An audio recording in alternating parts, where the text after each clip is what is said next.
gustaría que participaran varones. El otro día me consultó uno que es ingeniero y con este chiste que viene con el aborto me pareció fatal. Le dije, estás gratis, me dije gratis. Nada, lo comento porque son espacios que vamos abriendo realmente con muchísimo esfuerzo en lugares muy conservadores.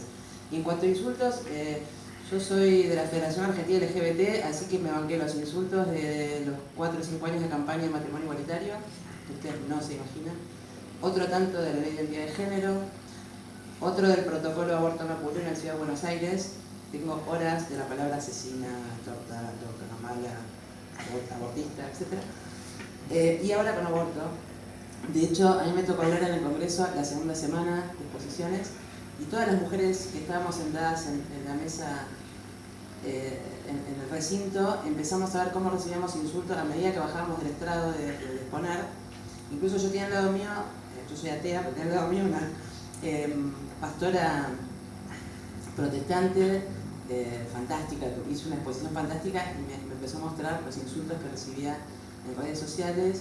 Había una rabina también, insultos, a mí me super insultaron, bueno, pero era así, era bajar y ver en las redes sociales la cantidad de insultos que recibíamos por este tema. Así que, nada, a mí me pasa que a mí no me inhibe. Tenés el cuero duro. Eso, a mí no me inhibe, a mí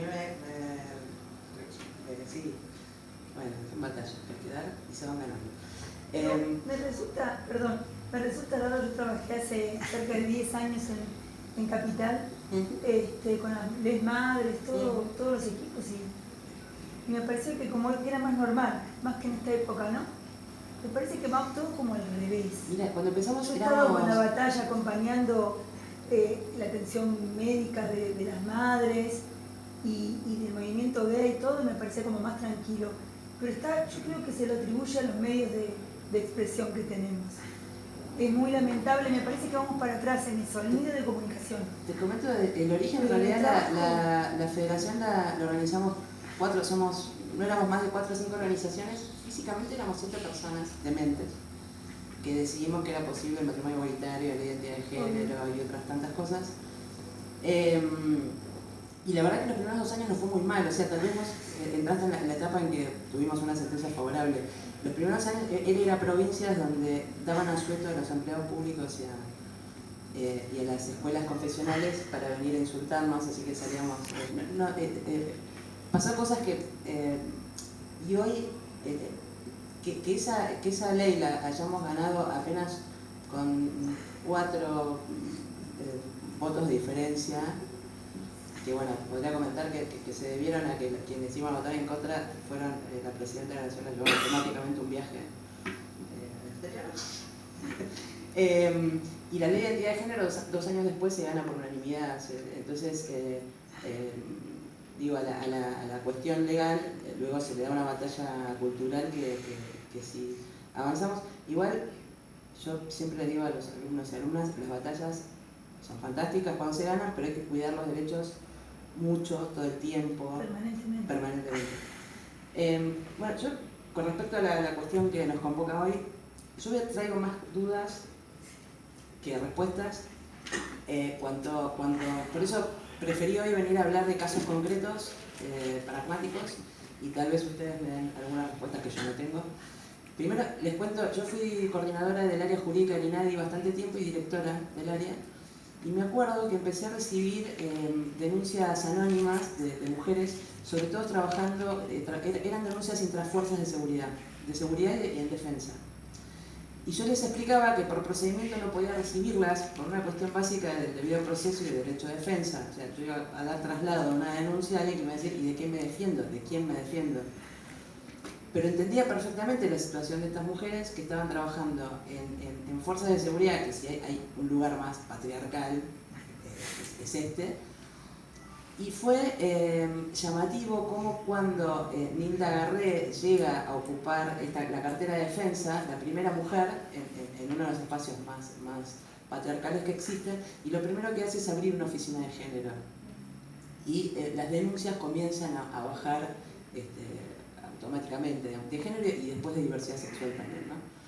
Pero bueno, acá viene el primer problema. ¿Qué pasa con estas denuncias anónimas que todos y todas entendemos por qué una mujer, por ejemplo, trabajando en una fuerza de seguridad, donde la mayoría son varones y por supuesto son sus jefes, ¿no? Usted también, no solo de jerarquía patriarcal, sino de jerarquía en cargo, digamos. Pero nos encontramos con cuestiones jurídicas básicas como por ejemplo el derecho a defensa. Así que yo traje algunos casos que nos están ocurriendo ahora, no solo de mujeres que denuncian a varones, sino de qué pasa cuando las mujeres somos hostigadas en redes sociales. El primer caso que traigo es, hace 2 años más o menos, una activista que se llama Leonor Silvestri me viene a ver porque ella comenta en una red social que hacía 10 años había sido abusada sexualmente por una persona y da el nombre y apellido. Este hombre le hace la denuncia por calumnias e injurias. Y ella, bueno, da batalla, tiene un blogger, y comento esto porque acaba de salir la sentencia al respecto. Ella comienza en su blogger, dice esto, y veamos si nos sentimos identificadas las mujeres que estamos acá. Dice, vamos a suponer que sos abusada, que no tenés ganas de enfrentar las implicancias de una denuncia policial y todo lo que ello conlleva, que no crees en la justicia porque es patriarcal, que no tenés ganas de repetir tantas veces lo sucedido, que no tenés ganas de enrollarte, tampoco en un proceso judicial. Vamos a suponer que vivís en un mundo donde la virtualidad gana lugar y se convierte en una trinchera de lucha, de visibilización y denuncia, y que decidís hacer uso de esta herramienta. No podemos dejar de suponer entonces que tu abusador cree que puede demandarte por calumnias e injurias. Así comienza su blogger. Ocurre algo bastante particular. El resultado de 2 años de juicio es que el tribunal desestima la denuncia por calumnias e injurias, dice que para evaluar si se configura el delito de calumnias, tiene previamente que investigar si sucedió el hecho del abuso sexual. Y en nuestro derecho, el abuso sexual es un delito de instancia privada. Por lo tanto, para investigar el hecho, se estaría obligando a una mujer a denunciar. Maravilloso. Muy peligroso, pero es real, o sea, la verdad que es un delito de instancia privada. Ella, como activista, dice, bueno, esto no solo me sucede a mí, y cita el caso Aldana, que yo no sé si es un cantante o un grupo, pero bueno, un cantante, que parece haber sido que varias mujeres denunciaron en redes sociales a este cantante, y ella sienta esto como precedente. Y yo cuando lo leía me preguntaba si se trata de qué sucede con la libertad de expresión, es un escrache social, satisface más la ansiedad de justicia, una condena social que una sentencia en un juzgado. Digamos, quienes somos abogados y abogadas muchas veces hemos visto que ante una sentencia aún favorable vemos que nuestra clienta no queda satisfecha, que espera de la justicia algo más que es limitado, digamos, lo que puede dar, ¿no? Y pensaba en el caso reciente en España de La Manada, ¿no? 5 varones planean abusar de una mujer en la fiesta de San Fermín, se lo comentan a otros 10 o 15 compañeros, lo llevan a cabo el día de la fiesta de San Fermín, la violan al mismo tiempo en forma anal, vaginal y oral, lo filman y lo suben.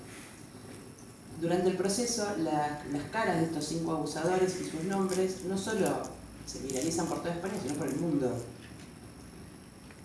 La verdad que mientras yo soy absolutamente feminista, y aún así el costado de derecho es decir, pero ¿y el derecho de defensa? ¿Y qué pasa si no es? Si no son, si alguno de ellos no lo es, y ya está. Y nos encontramos con una sentencia horrorosa en el sentido de que en el derecho español se deja la palabra abuso, se dijo que no era violación porque estaba en duda el consentimiento, ¿no? Y se guarda la palabra abuso para esto, para dudar de la palabra de las mujeres. Y cuando el feminismo sale a las calles, los feminismos salen a la calle de manera abrumadora, el tribunal dice que somos una manga de histéricas, ¿no? Entonces, es otra duda que dejo. ¿Qué pasa con esto? Con esto que ocurre de viralizar las imágenes de personas que presuntamente han violado, abusado. Como verán, no tengo respuestas y no traigo muchas preguntas. Yo puedo hacer una Sí, pregunta. claro. ¿Y qué pasa con quienes deciden filmar una violación? Bueno, ahí hubo una premeditación, etcétera. Filmar una violación y subirla a las redes. ¿Qué es lo que ocurrió en este caso? Exactamente, porque es la mirada, ahí hay una mirada. Primero, ese hecho se convierte en verdad, digamos. Si una vez que salió a la red, ¿qué pasa? El disciplinamiento es aún mayor. Sí. Porque fíjense, ¿se acuerdan de General Villegas? Pasó lo mismo. Una chica de 15 años, 3 varones que abusan de ella y después una sociedad que sale a defender a los 3 sujetos. ¿Qué es? Les voy a contar 2 casos que actualmente estamos trabajando en la Defensoría del Pueblo de la Ciudad de Buenos Aires. Por ahí los va y las va a sorprender, pero esto ocurre. Dentro de la Defensoría del Pueblo hay un departamento que se llama Centro de Protección de Datos Personales y es el organismo de aplicación de la ley de habeas data de la Ciudad de Buenos Aires. Yo estoy en otro sector dentro de la Defensoría del Pueblo que es el Instituto contra la Discriminación, ¿no? O sea, trabajé en el INADI y este instituto se refiere específicamente a Ciudad de Buenos Aires. Entonces nos piden opinión y el caso es el siguiente. Hay un grupo de personas que va a la zona roja de Palermo y varios otros lugares de la Ciudad de Buenos Aires, saca fotos a las patentes de los autos. En las fotos no solo sale la marca y la patente del auto, sino las personas que están alrededor. Mujeres trans que realizan trabajo sexual y cualquiera que pase por ahí, o sea, tranquilamente puedo yo pasar con el auto porque voy a tomar un café al bar que está ahí cerca, o alguien haciendo footing, o lo que sea. Bueno, esa es la... ¿Y qué hacen? Estas fotos las suben a un blog, que tiene muchísimas visitas, y se llama... No les quise traer la imagen porque me da bronca reproducirla. Se llama, la página, la leyenda con la que comienza es Travestis y Patentes. Y disculpen las palabras que voy a decir, pero están ahí. Y dice, el blog donde aparecen los números de patentes de los que tienen sexo con travestis en Buenos Aires. La imagen que aparece es la de Florencia de la B con bigotes sobreimpresos y la de Zulma Lobato.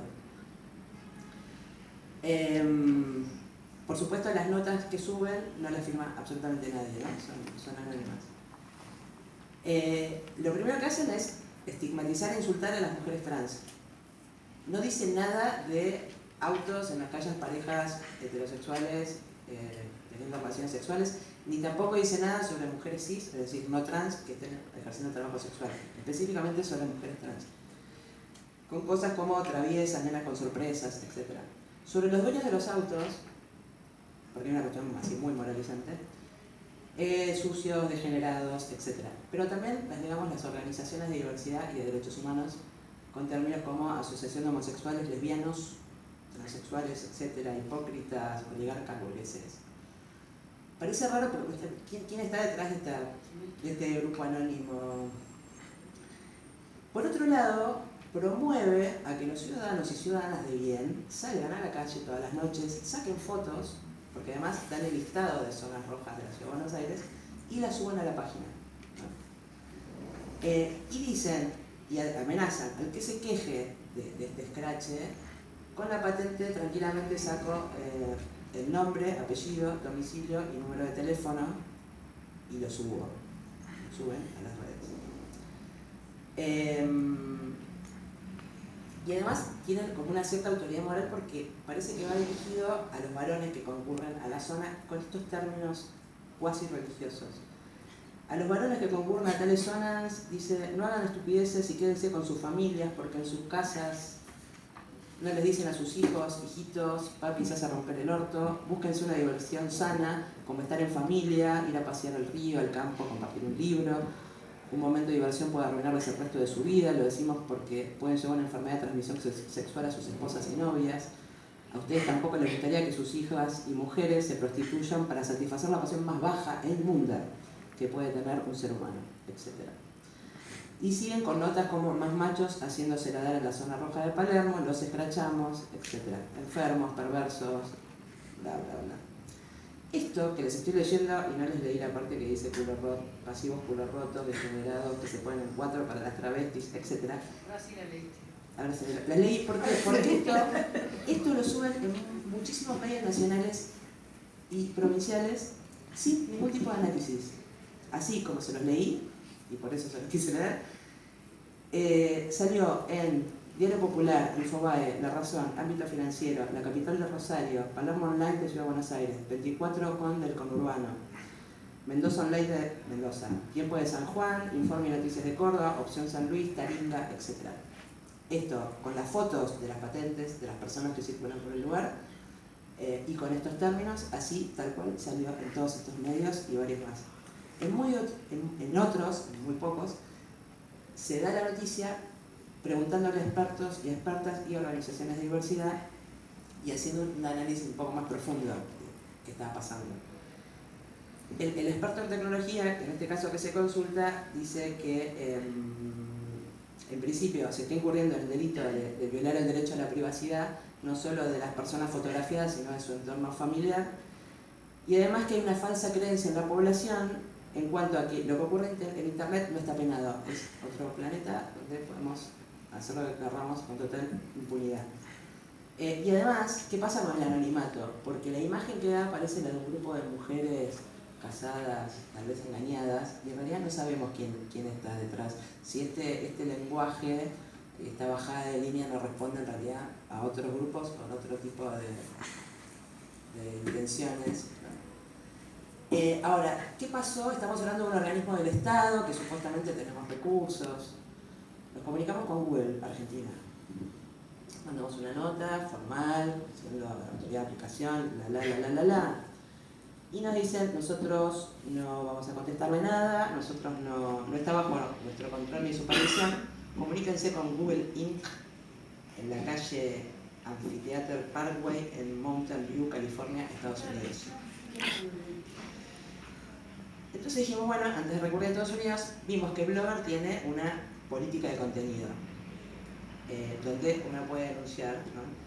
En principio dice total libertad de expresión, la libertad de expresión no tiene límites, hay que fomentar el debate sano, pero en un punto dice, bueno, en realidad puede haber límites a esta libertad de expresión y específicamente dice, uno de los límites es promoción al odio.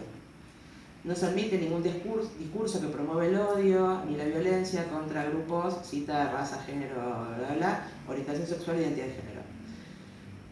Otro límite es la violencia, no publiques contenidos que animen a tus lectores a emprender acciones violentas, o sea, entrábamos en todas, ¿no? Acoso, no acosen ni intimides a nadie. No publiques datos personales ni confidenciales y tampoco utilices Blogger para hacer actividades ilegales. O sea, entrábamos en todos así, de cajón.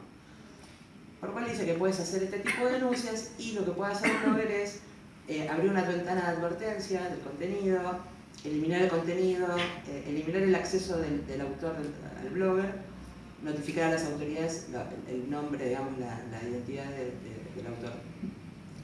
Por supuesto que hicimos todo esto, tampoco sucedió nada. Ahora hay una ventana que dice, hubo gente que se ofendió un poquito, pero hay un botón que puedes seguir mirando o dejarlo ahí.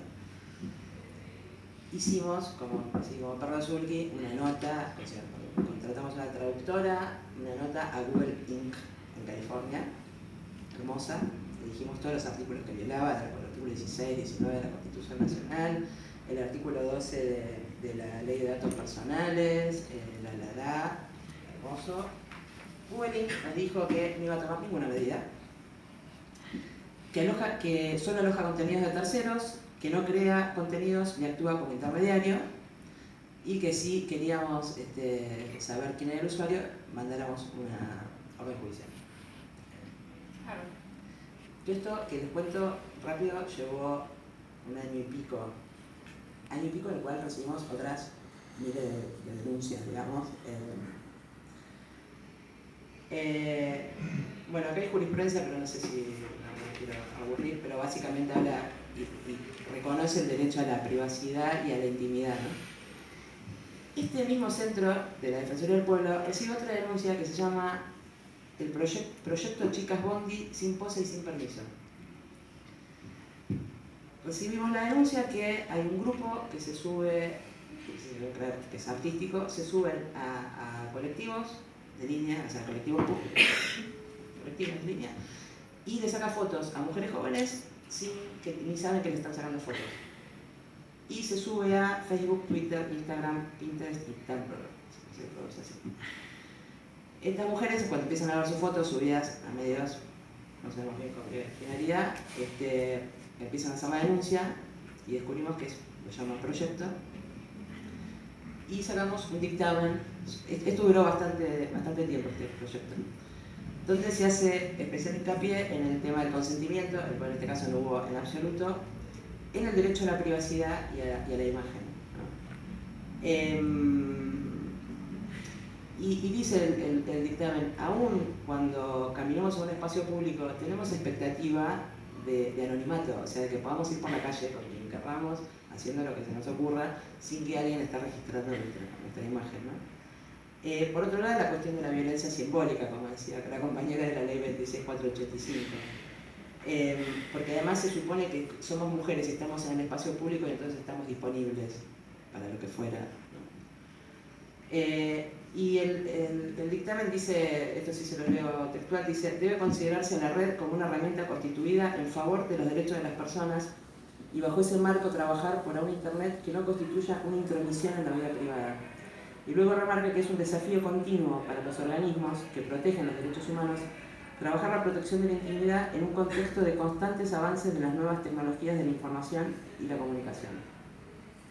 Resulta habitual que toda la información subida en la red sea defendida en el marco de la libertad de expresión y en esa línea se apoya un Internet libre de regulación. Sin embargo, este organismo considera que ello debe sopesarse con la protección a la privacidad. O sea, todo lo que estamos hablando aquí es de esta tensión que existe entre el derecho a la privacidad y a la libertad de expresión. Y que hay una falsa creencia de que lo que ocurre en Internet no está penado. O sea, la única diferencia de un delito cometido en la calle a otro cometido a través de una computadora o un teléfono. ¿Y qué pasa con el sujeto activo? Porque en estos dos casos que les estoy contando son grupos o personas anónimas que la tecnología tampoco nos permitió saber quiénes son. Y lo que les voy a contar ahora tiene que ver, que no sé si tiene que ver con el tema que me convocaron, pero es algo que me causó cierto no malestar, es así como fue muy duro y no lo comprendo todavía, así que por ustedes me ayudan. Desde la Federación Argentina LGBT les conté que nos propusimos la ley de matrimonio igualitario, identidad de género, incluir en los contenidos educativos a la diversidad, terminar con los códigos contravencionales y de faltas, es decir, los códigos que están en todas las provincias, había artículos específicos que criminalizaban la homosexualidad y el travestismo. O sea, cualquier persona gay, lesbiana o trans salía a la calle y podía ser detenida. Para el 2006-2007 todavía había 17 provincias en Argentina con estos códigos. Y lo otro era actualizar la ley antidiscriminatoria.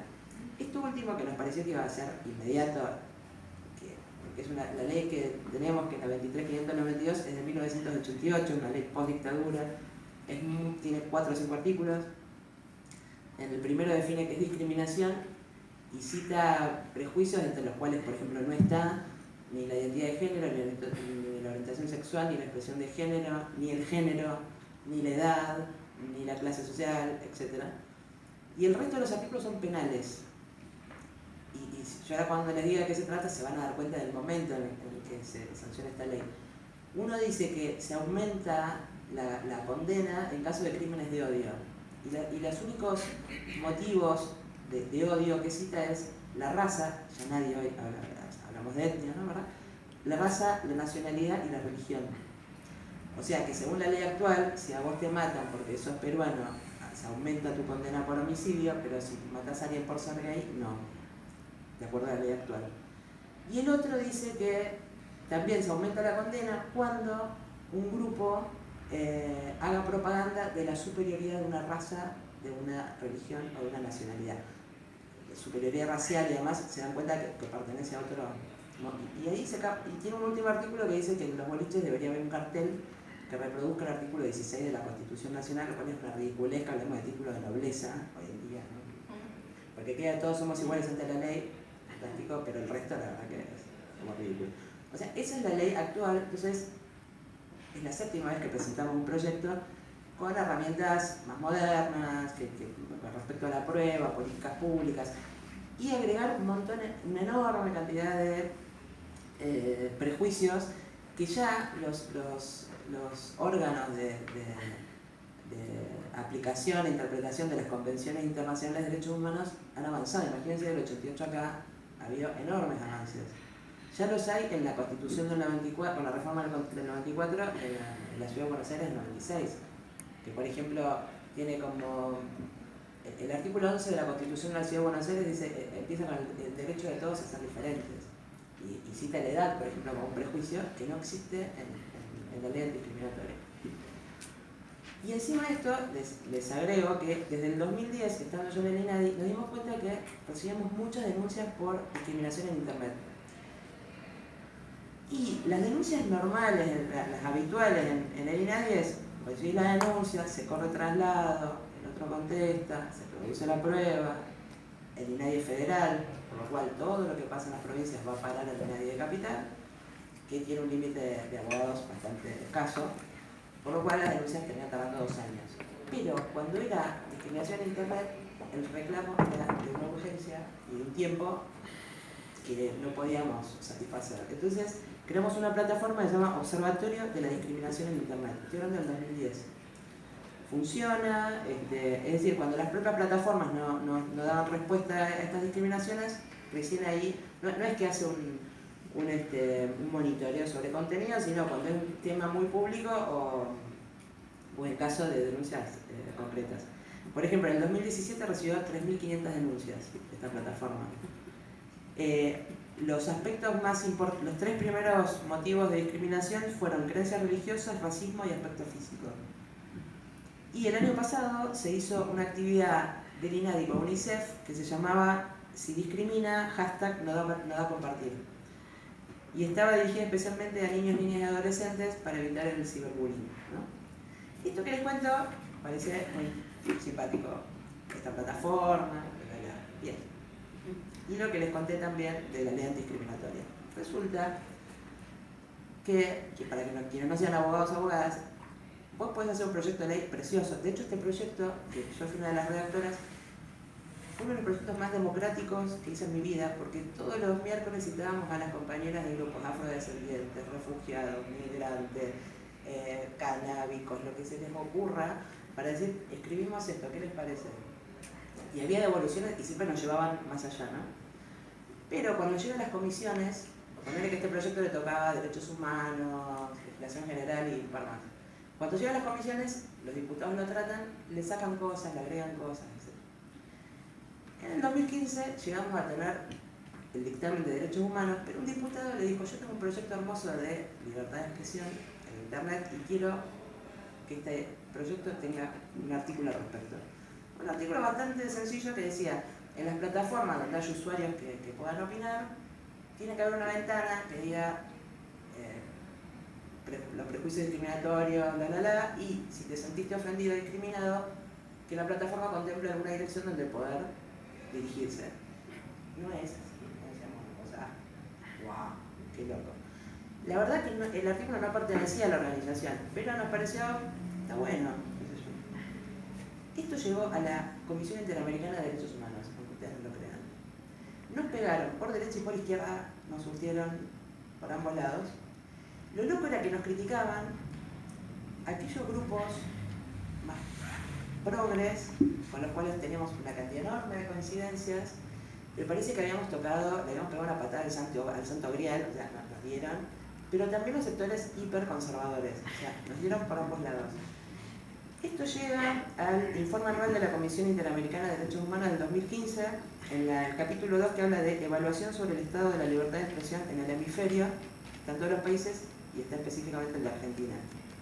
Les leo porque no me acuerdo todo, pero dice: en julio ingresó a la Cámara de Diputados un proyecto de ley contra la discriminación a iniciativa de un grupo de diputados oficialistas. Ya mentira, o sea, el proyecto, esto que dice la Comisión no lo dice porque es un sabe todo, sino porque fueron un grupo de legisladores de aquí de Argentina con, dice, organizaciones periodísticas y defensoras de la libertad de expresión, y dieron su versión.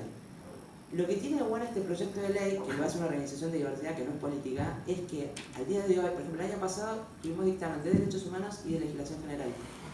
Tiene la particularidad que la levantaron todos los partidos políticos.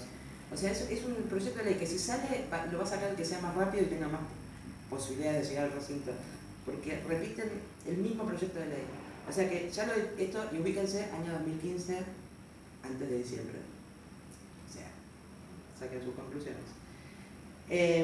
Y dice, el artículo 21 dice, busca controlar los comentarios de usuarios que se publican en internet. Tampoco, no buscamos controlar. No lo vas a lograr. No A buscamos. no ser que sea Trump. Claro, no, simplemente decir, mire, me dijeron puto de mierda. Bueno, fíjese, o sea, no, bueno.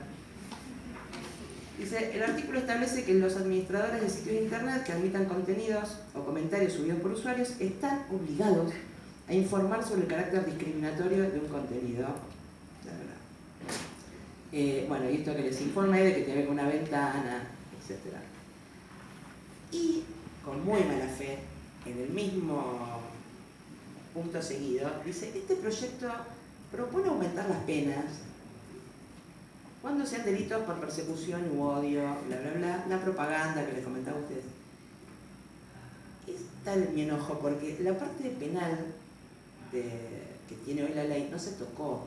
O sea, no se crearon tipos penales nuevos, no se modificaron las escalas penales nuevos. Lo único que decíamos es, si vas a considerar el crimen de odio porque matan a una persona por ser judía o musulmana o chilena, bueno, que también sea porque lo matás porque es un adulto mayor o lo matás porque es gay, o sea, pero no modificamos los tipos penales. Entonces sigue diciendo la Comisión Interamericana, sin perjuicio de la legítima intención que anima a los redactores de la iniciativa, somos buenos, no teníamos mala intención, vinculados a la promoción de un espacio digital libre de discriminación e intolerancia, puede tener un impacto complejo en la libre circulación de contenidos en Internet y en el rol de los intermediarios. Sigue diciendo que bueno, puede haber límites a la libertad de expresión, como por ejemplo habla del caso de guerra, apología al odio, a la violencia, etc. Hasta ahí tenemos bien. Mete un poquito la cuchara y dice, pero no se puede imponer una medida ex ante que impida la libre circulación de Internet. O sea, lo que está diciendo es que además lo que estamos haciendo es censura previa. O sea, ellos consideran que si vos pones una ventana, ponele que no sea Internet, ponele que sea un boliche al que entras y tenés la puerta. Usted no puede ser discriminado por tales y tales características. Bueno, ellos consideran que si vos pones una ventana donde diga esto, la gente se va a inhibir de putear a otro y entonces no va a ser libre su expresión. Que en realidad, lo que nosotros, primero que jamás se nos ocurre que las plataformas puedan monitorear todos sus contenidos, primero porque es imposible y además porque no era la idea, sino que es, lo primero que planteamos es artículo 13 de la Convención Americana. Dijiste algo, tiene consecuencias superiores, digamos, responsabilidades superiores. Claro, no era otra idea. Bueno, así que a la Comisión Interamericana le parece que esto va a tener un efecto inhibitorio.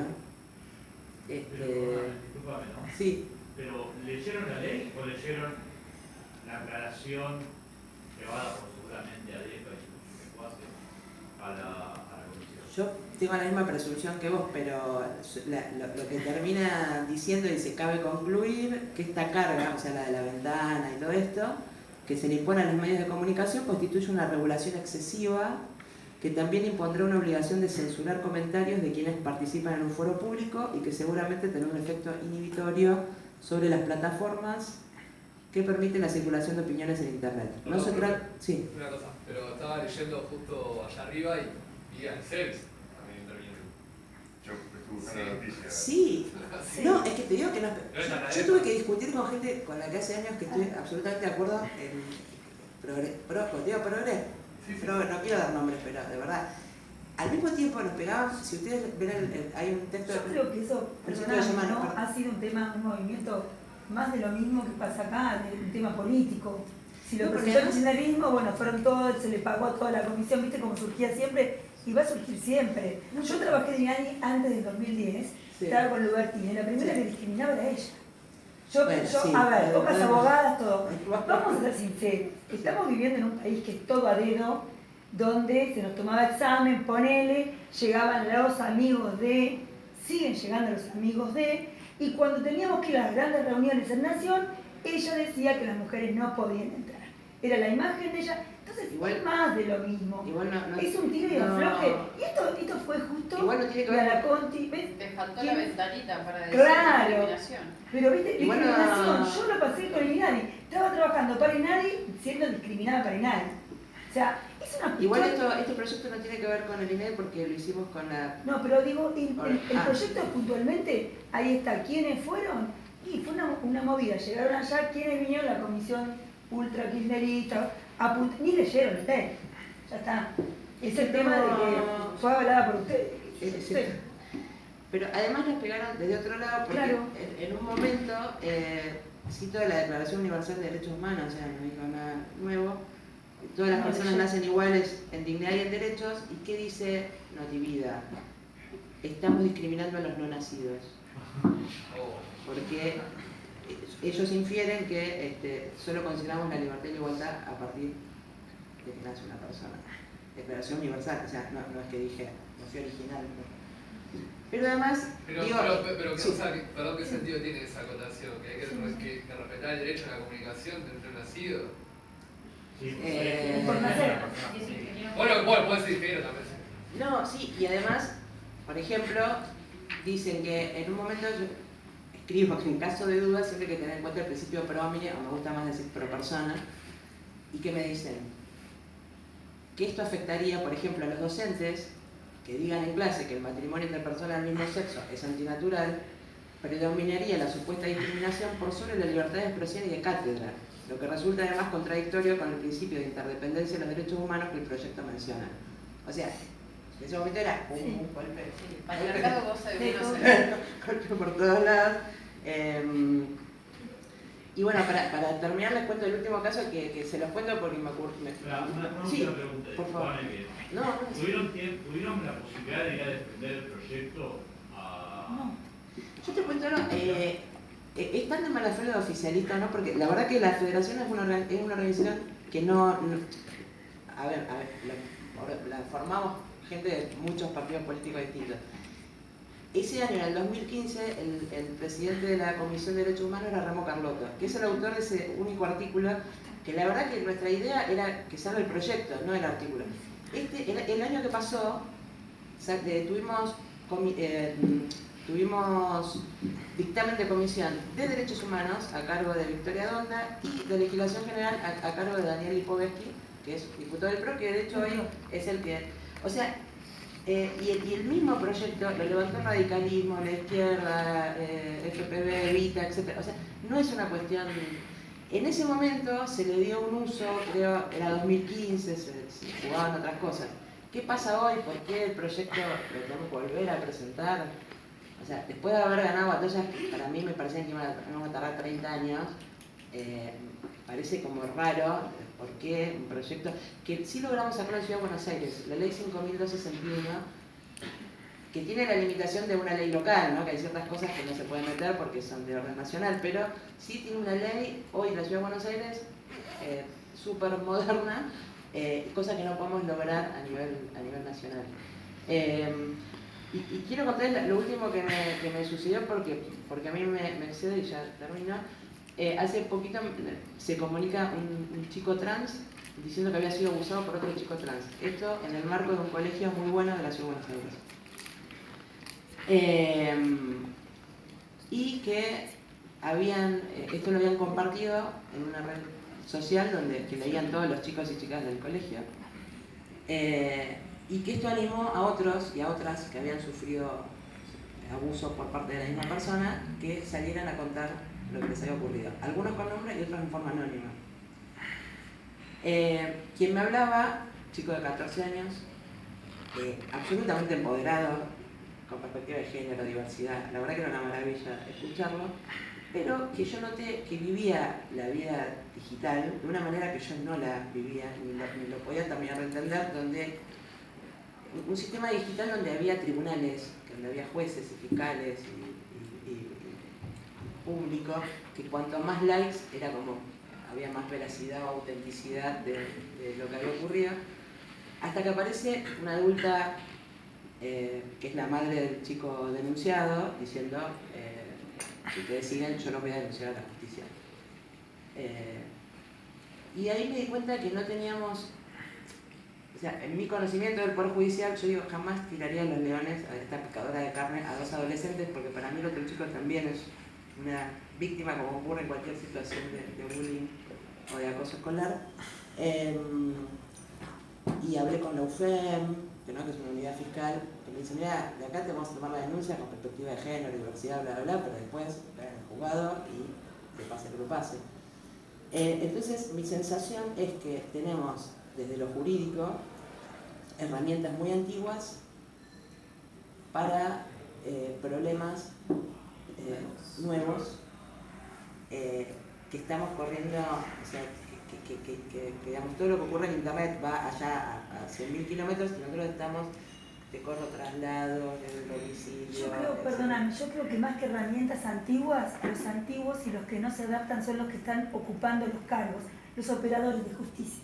Me pasa diario porque yo me dedico a violencia de género y, por ejemplo, los jueces tienen una plataforma, un formulario, que dice que se convertirá en desobediencia aquel que transgreda una medida cautelar de alejamiento del victimario hacia la víctima de 100 metros, donde yo tengo sobre la misma persona 4 denuncias de desobediencia, 2 por golpes, transgresión sobre violencia, que ya serían 2 desobediencias, y 3 amenazas de muerte por WhatsApp.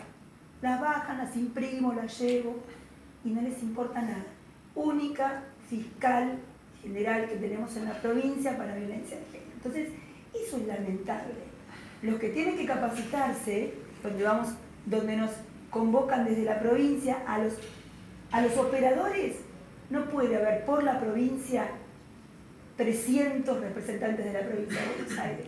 Tienen un sueldo. Entonces, esa para mí es la mayor falla. Y sabemos que también... No hay una falla de...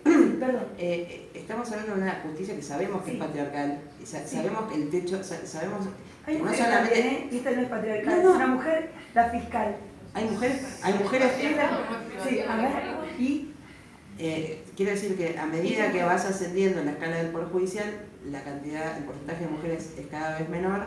Vos pensás que cuando muere Argibay, que abre la oficina no te estoy hablando del OBD que sigue funcionando, cuando abre la oficina de la mujer, que era básicamente para capacitar a jueces y juezas, cosa que detesta el Poder Judicial, lo primero que hace cuando muere Argibay es que desintegra la oficina, ¿no? Entonces, sabemos esto. Lo que quiero decir es, sabemos de la opresión que sufrimos las mujeres, las personas trans, los niños, niñas, y sabemos que que el Poder Judicial no da respuesta y a veces no tiene con qué, aunque tuviera buena intención. Y esto se vuelca en las redes sociales.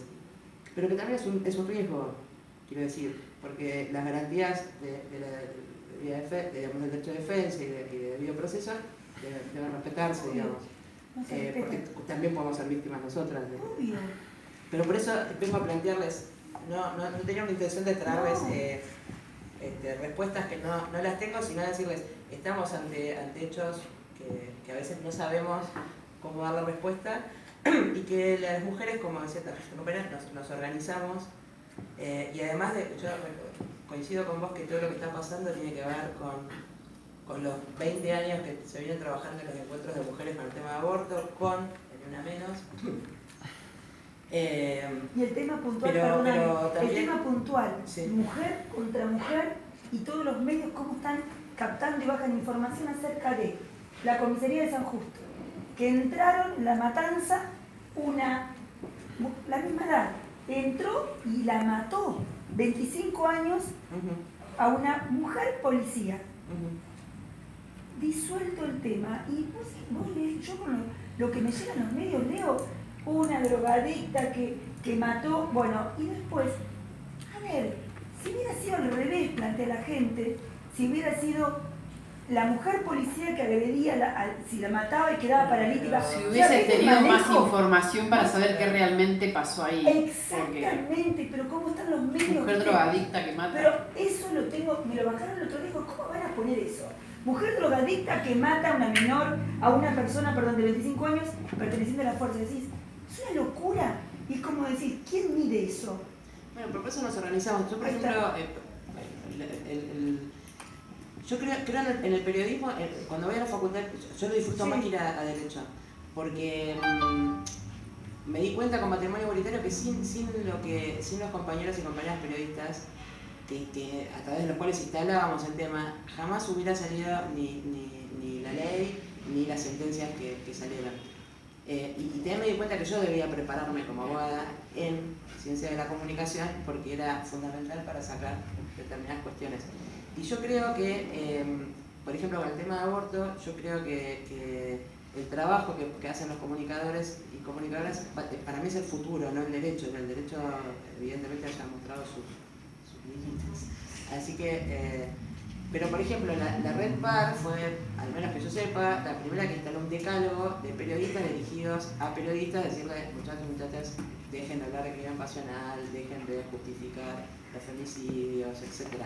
Entonces, lo que digo es, ante todo esto que es novedoso y demás, las mujeres de alguna manera nos organizamos, las abogadas, periodistas, articulamos entre todas. Yo todos los días hablo con compañeras de Blasfem, digamos, es una cuestión interdisciplinaria y además creo que nos tienen miedo no solo porque una menos y aborto y tal, sino porque somos profundamente antipatriarcales y anticapitalistas. Entonces, no nos quieren. ¿Sí? Bueno, si no se quieren, a veces es mejor. Sí, todo bien. Bueno, gracias, Analia.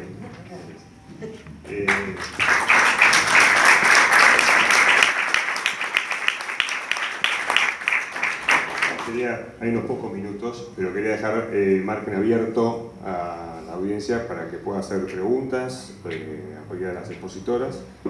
Así que es ahora. Es ahora o nunca porque en el colegio Nos echan. nos echan.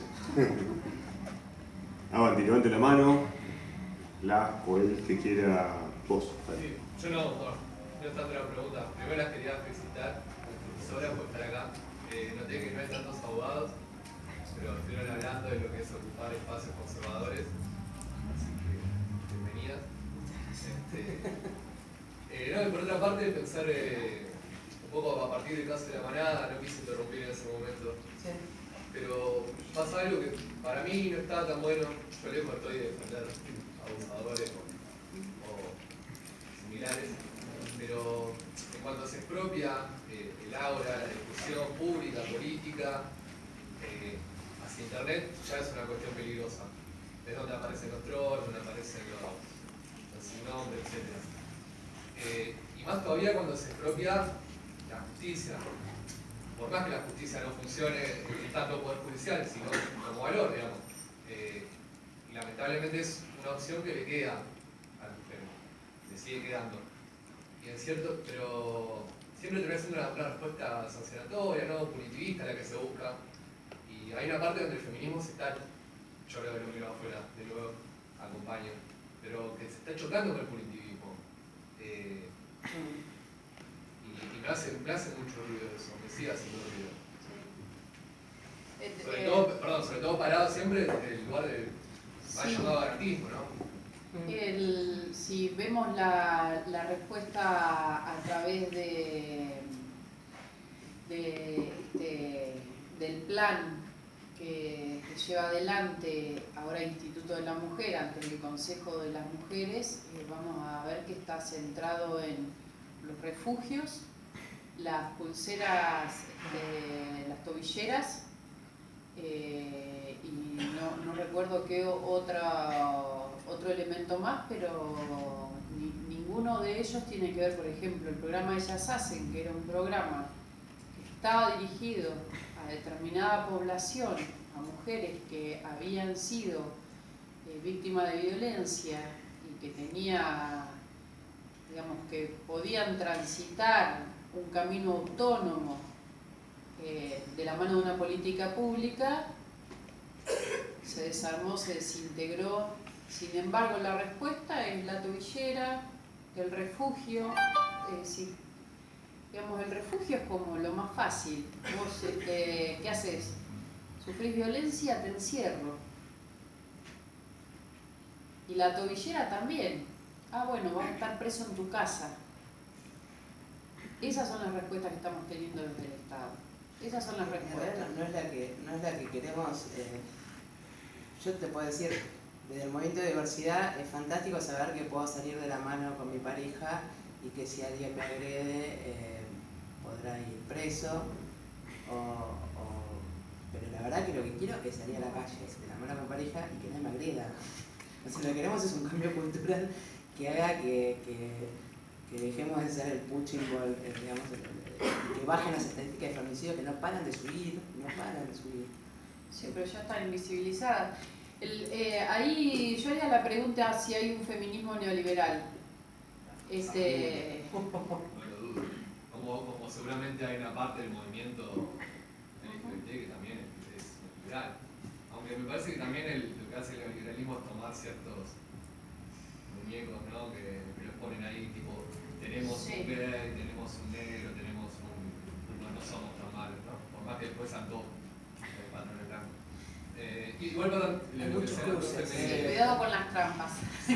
Incluso yo, por ejemplo, a mí me tocó hablar en un congreso la segunda semana y yo hablé del tema del aborto, pero desde el punto de vista del laicismo.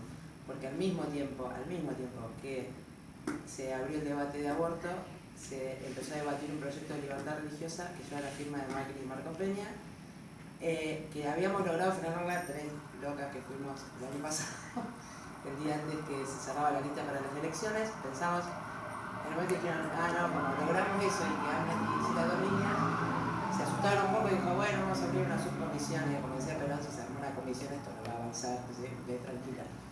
Lo que me entero es que el mismo día que se empezó a debatir este proyecto de aborto, el mismo ejecutivo avala que se debatan de libertad religiosa, donde se pretende instalar objeción de conciencia individual e institucional. Y llegan hasta un grado de perversidad que hay un artículo que se llama no discriminación, y lo que dice es que cualquier institución, pensar en una universidad confesional o un sanatorio confesional, puede despedir a sus empleados y empleadas si no está de acuerdo con el ideario. O sea, te despiden porque estás divorciado, porque sos gay, porque sos ateo, porque lo que fuera. Lo que del derecho laboral sería un despido discriminatorio. Claro, pero la perversidad es que el artículo tiene... Después anda a pelear. Pero además que la perversidad, el artículo se llama no discriminación, artículo 5 no discriminación. O sea, y directamente cambia el paradigma del Estado de Argentina como un Estado laico. Directamente dice que el Estado debe adecuarse a las creencias religiosas de sus empleados. Es decir, que yo soy docente y doy la teoría creacionista, y además no tengo un colegio y no acepto niños trans, ni hijos que tengan dos mamás o dos papás, y no te hago, en un hospital no te hago una encerrada, no te hago ligadura de trompa, no te doy anticonceptivos, no te hago una isla, etc. Entonces, y además esto se está habilitando en un proyecto de ley que aparte nos roban las palabras posta. O sea, que a vos te digan proyecto de libertad religiosa y tiene este contenido que te menciono, ¿no? Por eso digo, estemos como los arqueros a 4 manos, porque estamos debatiendo esto, pero está pasando esto otro por otros lados. ¿Vale? Yo quería preguntar en este sentido de su caso, digamos, de que ella, bueno, estoy un poco ronca aún, pero mi pregunta es como que a veces uno se siente como desamparado con las leyes, digamos, en el sentido de que cuando la violencia de género se encuentra vivenciada en el día a día, hasta cuando yo he sido también víctima y no me doy cuenta hasta muchos años después de que fui víctima en algunos espacios también de violencia, y como con cosas del cotidiano, o alguien, un compañero, y como que, eso fue violencia, y como que hace 3 días reaccioné con mi amiga y fue como, sufrí violencia y me pasó esto, y como que no está tan desligado de estar cerca y latente. Y el caso es como que mi prima sufrió acoso virtual y todavía físico de una persona que se obsesionó realmente con ella, y digamos la literal hizo una denuncia, hizo varias denuncias, literal fueron 10, y lo único que por la parte legal le decían era como una orden de restricción, 100 metros de distancia, pero el chico iba y como que seguía, se lo llevaban, lo detenían por un día, volvía. La situación se fue a un agravio tan fuerte que mi prima terminó literal saliéndose de todas las redes, o sea, estaba prohibido en la familia tomarse fotos con ella, o sea, nadie, porque no podía aparecer públicamente, porque realmente estaba re loco la persona, y ella terminó aislándose de todo, viviendo, digamos, en el campo, nadie sabía dónde estaba, o sea, era como que tenía un celular que no tenía cámara.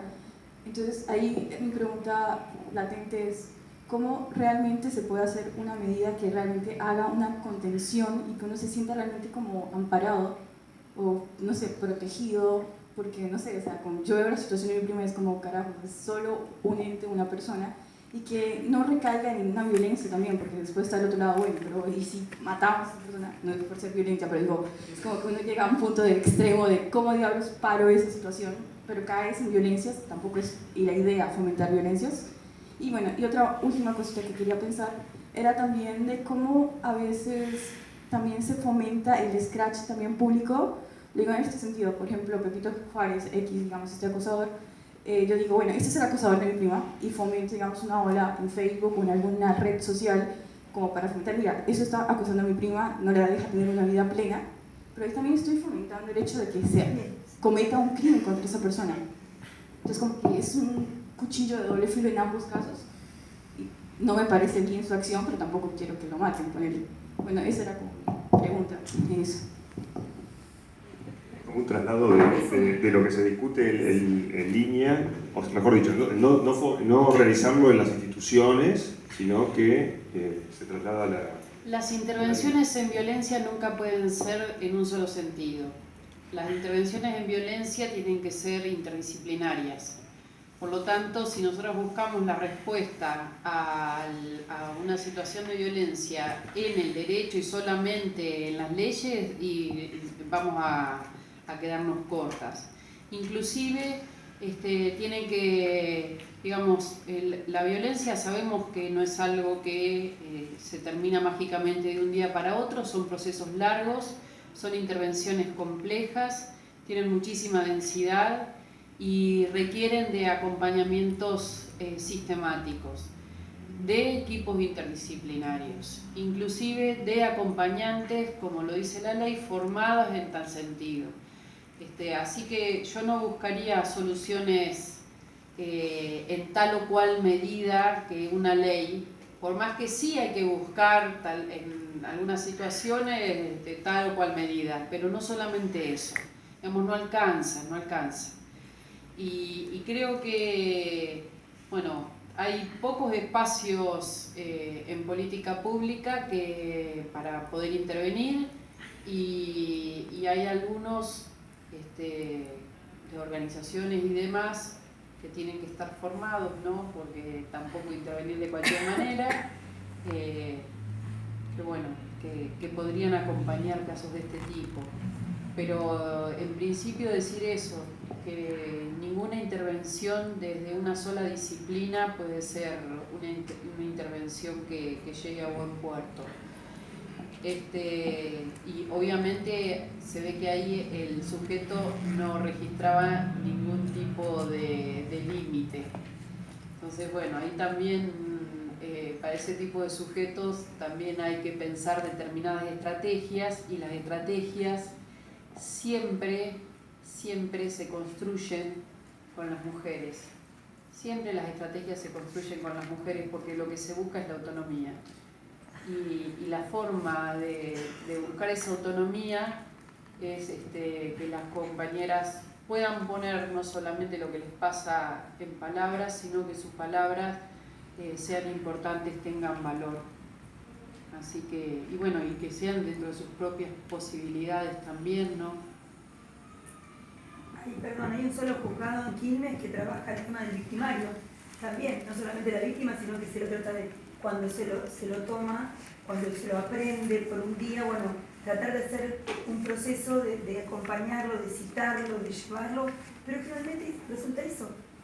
Porque yo tengo 17 sobre una persona, 10 denuncias saben los mismos victimarios saben que las puertas están abiertas, las desobediencias no tienen sentido y llegan hasta que las últimas consecuencias no tienen control. Van a cuerpo técnico, charlan, conversan, son unas cosas, las cosas que Perdón, dicen. quería decir algo sobre que vos dijiste al principio que notás, por ejemplo, hoy que hace 3 días sufriste una actuación de violencia y por ahí no lo sabías. A mí me ha pasado de dar charlas en colegios que cuando hablaba de los distintos tipos de violencia, colegios donde por ahí había chicas de 15 y 16 años ya tenían un hijo, y cuando hablaba de violencia obstétrica decían, pero a mí me pasó eso y yo no sabía que eso era violencia. Y nos está pasando que en casi todos los colegios, al menos los que conozco aquí en la Ciudad de Buenos Aires, están creciendo muchísimo las denuncias de compañeras a compañeros. porque lo que se está poniendo, para mí hay un cambio de paradigma donde los chicos y chicas y chicas no saben bien dónde está el límite de esta cuestión del consentimiento. Lo están buscando, lo están trabajando y bueno, no es una época, es una época maravillosa porque era hora que cambie el paradigma, pero creo que lleva estos desplazamientos y reacomodamientos. Sí, viste que hoy hablábamos de los grandes con el problema de pensar que todo a lo mismo. En los jóvenes lo que vemos es esto de cuando una mujer dice no es no, y parecería que cuando una mujer dice no es sí. Está muy arraigado esto, o por lo menos es lo que vemos nosotros. Hay una canción de Arjona incluso. Mirá la trivialidad que te digo, ¿no? Dime que no sé cuántas historias de vuelta da con eso. Una última pregunta que decías vos.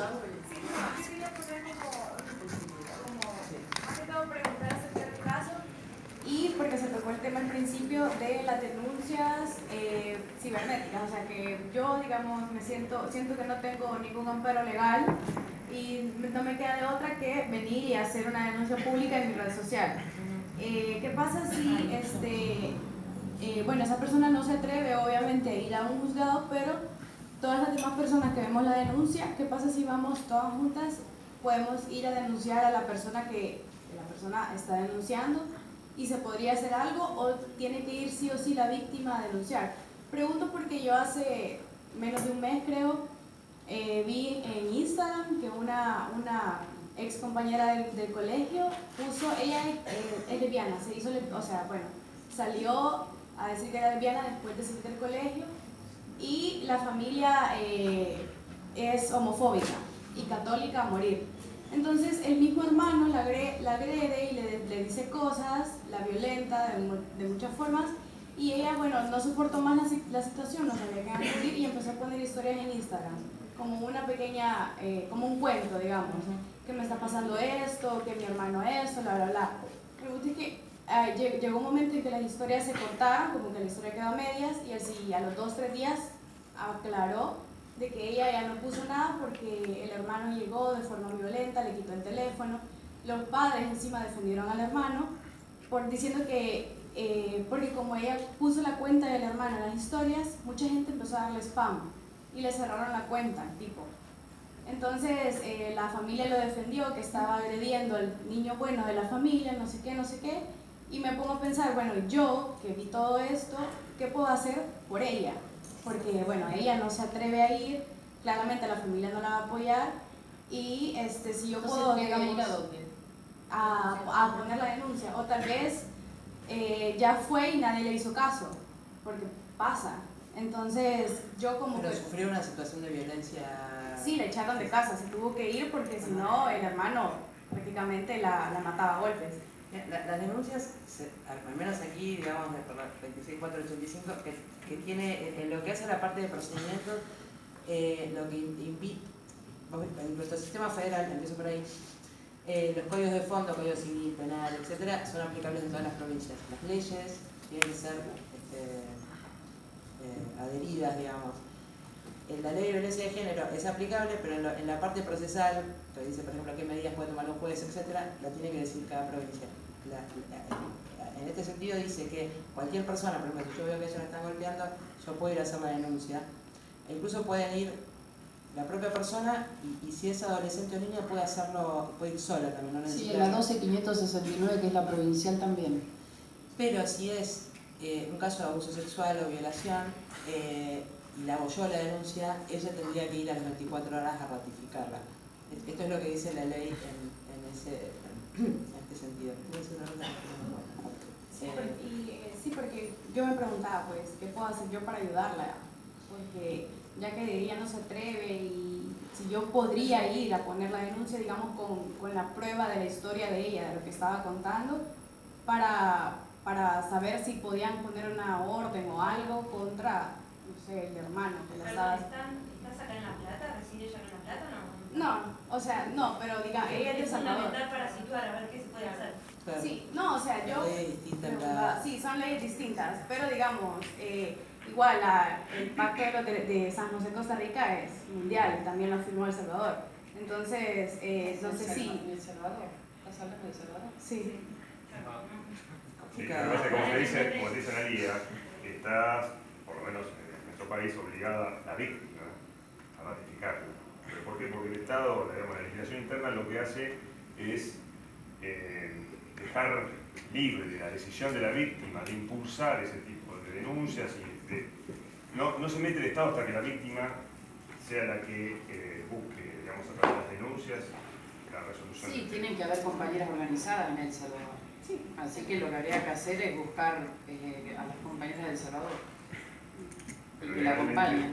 Legalmente la víctima es la que tiene la única palabra. Bueno, gente, ya nos hemos pasado un poco de hora. Nos van a echar. Nos van a echar.